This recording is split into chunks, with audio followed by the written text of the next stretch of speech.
വിവോയുടെ Vivo Y200i 5G എന്ന പുതിയൊരു smart phone ഇപ്പോൾ ലോഞ്ച് ചെയ്തിട്ടുണ്ട്. ഈ ഒരു വീഡിയോയിൽ നമ്മൾ നോക്കാൻ പോകുന്നത് വിവോ Y200i 5G എന്നുള്ള സ്മാർട്ട് ഫോണിനെ പറ്റിയിട്ടാണ്.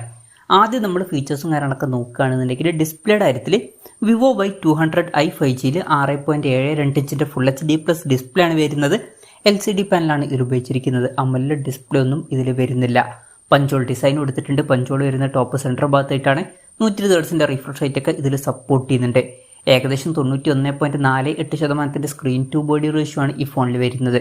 ഈ ഒരു ഫോൺ 18,800 രൂപ പ്രൈസ് റേഞ്ചിലാണ് വരുന്നത്. ആ ഒരു പ്രൈസ് റേഞ്ചിൽ ഈ ഡിസ്പ്ലേ ഫീച്ചേഴ്സ് എങ്ങനെയുണ്ട് എന്ന് വെച്ചാൽ അത്ര ബെസ്റ്റ് എന്ന് പറയാൻ പറ്റില്ല. AMOLED ഡിസ്പ്ലേയും കൂടി ഉണ്ടായിരുന്നെങ്കിൽ കുറച്ചും കൂടി നന്നായേനെ.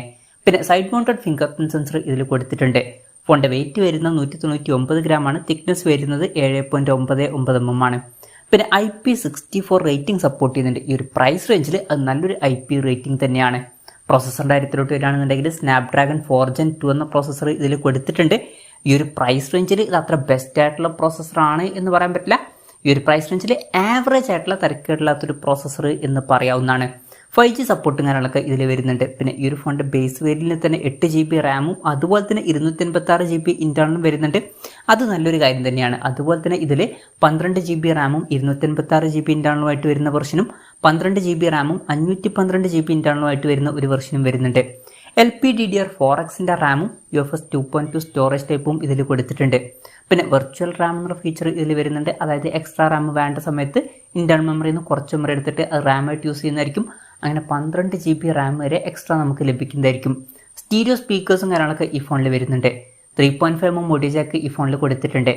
ആൻഡ്രോയിഡ് 14 ബേസ് ആയിട്ടുള്ള സോഫ്റ്റ്വെയർ ആണ് ഈ ഫോണിൽ വരുന്നത്. ക്യാമറയുടെ കാര്യം പറയുകയാണെന്നുണ്ടെങ്കിൽ ഫോണിൻ്റെ പിന്നിൽ ഡ്യുവൽ ക്യാമറ സെറ്റപ്പാണ് കൊടുത്തിരിക്കുന്നത്. 50 മെഗാപിക്സലിൻ്റെ f1.8 അപ്പേഴ്സിൽ വരുന്ന മെയിൻ ക്യാമറ സെൻസർ ഈ ഫോണിൽ കൊടുത്തിട്ടുണ്ട്. പിന്നെ 2 മെഗാപിക്സലിൻ്റെ f2.4 അപ്പേഴ്സിൽ വരുന്ന ഡെപ്ത് സെൻസറും ഇതിൽ കൊടുത്തിട്ടുണ്ട്.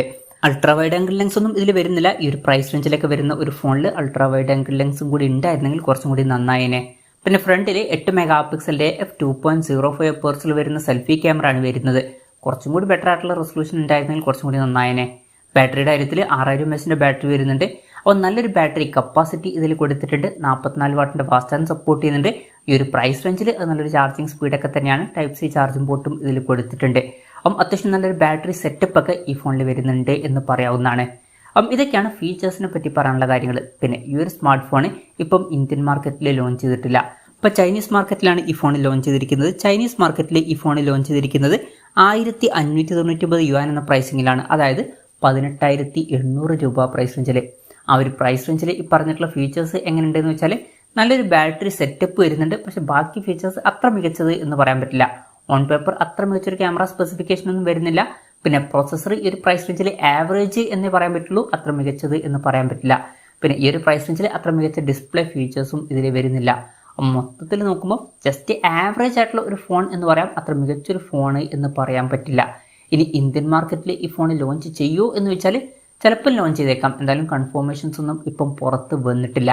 ഇന്ത്യയിലെ ലോഞ്ച് ഡേറ്റിനെ പറ്റിയിട്ടുള്ള ന്യൂസുകളൊക്കെ വരുമ്പം അതിനെ പറ്റിയിട്ടുള്ള വീഡിയോസൊക്കെ നമ്മൾ ചെയ്യുന്നതായിരിക്കും.